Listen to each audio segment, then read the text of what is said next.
Estamos na sexta extinção em massa no planeta Terra. As chamadas listas vermelhas mostram que 21% das espécies estão em risco de desaparecer. Para tentar recuperar a natureza desse prejuízo, cientistas precisam criar prioridades. É basicamente ter que escolher quem tentar salvar primeiro. Infelizmente, pela magnitude do problema, a gente não tem nem recursos financeiros nem recursos humanos para tratar de todos os problemas que surgem nesse momento.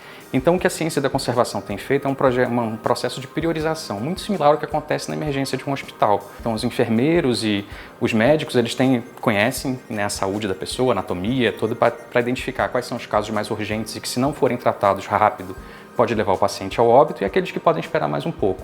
Em biologia, a gente faz um pouco similar. A gente tenta estudar quais são as espécies que têm uma necessidade urgente e que, se a gente não cuidar delas logo, elas provavelmente vão ser extintas em pouco tempo, e aquelas que podem, às vezes, esperar um pouquinho mais para receber alguma atenção por parte dos cientistas. Não é só o risco de extinção que é levado em conta nessa ordem de prioridade. A ideia é preservar a biodiversidade de espécies, mas também de funções e conexões. Por exemplo, os mamíferos têm várias estratégias reprodutivas. Os placentários são gerados numa placenta no corpo da fêmea. É o caso dos seres humanos e de outras 4.000 espécies. Já os ornitorrincos também são mamíferos, mas gerados em ovos, por isso chamados de monotremados. Igual a eles, só existem outras 3 espécies de mamíferos. Se eu perco uma espécie de placentário, a estratégia reprodutiva ainda está muito preservada em vários outros grupos. Essa informação biológica está presente.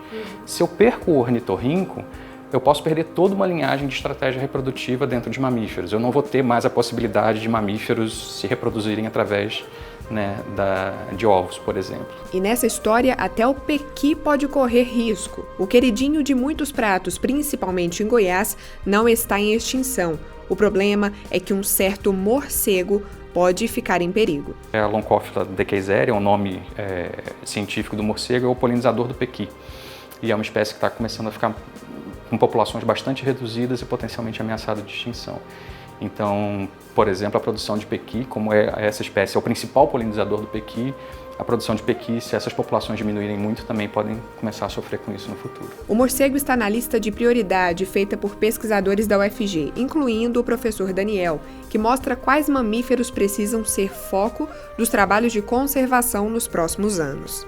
E aí, na verdade, a gente fez todo um ranqueamento, a gente analisou todas as espécies nacionais e fez uma espécie de lista de priorização. Dentro dos mamíferos, a gente tem espécies que são altamente prioritárias, ou seja, elas estão ameaçadas de extinção e tem um papel ecológico ou, né, uma função, um histórico evolutivo bastante singular e importante, mas que elas não estão protegidas em nenhuma unidade de conservação e tem poucos estudos sobre elas. Isso levanta para a gente um alerta bastante sério, né? Qual que é o risco de se perder espécies, professor? A gente corre uma série de riscos, na verdade. A gente pode estar perdendo espécies, né? O nosso conhecimento sobre o planeta, sobre a biodiversidade, conhecimento científico, ele vai ficar faltando alguma coisa, porque se a espécie foi extinta antes de ser descrita, a gente nunca vai conhecer ela. E outra coisa que a gente associa é o que a gente chama de perda de oportunidade. A gente tem, por exemplo, indústria farmacêutica, a gente tem diversos fármacos que são derivados. Hoje em dia a gente produz eles através de processos industriais, mas o composto foi descoberto através de pesquisas com organismos biológicos, né? A gente descobriu o composto e, a partir do momento, fez um processo para sintetizar. Enfim, se a gente está perdendo espécies sem conhecê-los, a gente pode estar perdendo oportunidades no ramo farmacológico, no ramo de cosméticos, enfim. Extinção é uma coisa natural. Desde que o mundo é mundo, literalmente, espécies surgem e desaparecem. O problema de hoje é a velocidade em que isso acontece. Como que a gente tem tanta biodiversidade hoje em dia? Historicamente, o normal é que as taxas de surgimento de espécies são maiores do que as taxas de extinção. Então, ao longo do tempo, a gente vai acumulando espécies no planeta. Durante 5 períodos, né, essa balança se inverteu. As taxas de extinção ficaram maiores do que as taxas de especiação e o ganho, né, na verdade, a gente teve uma perda líquida. A tendência foi de perder espécies.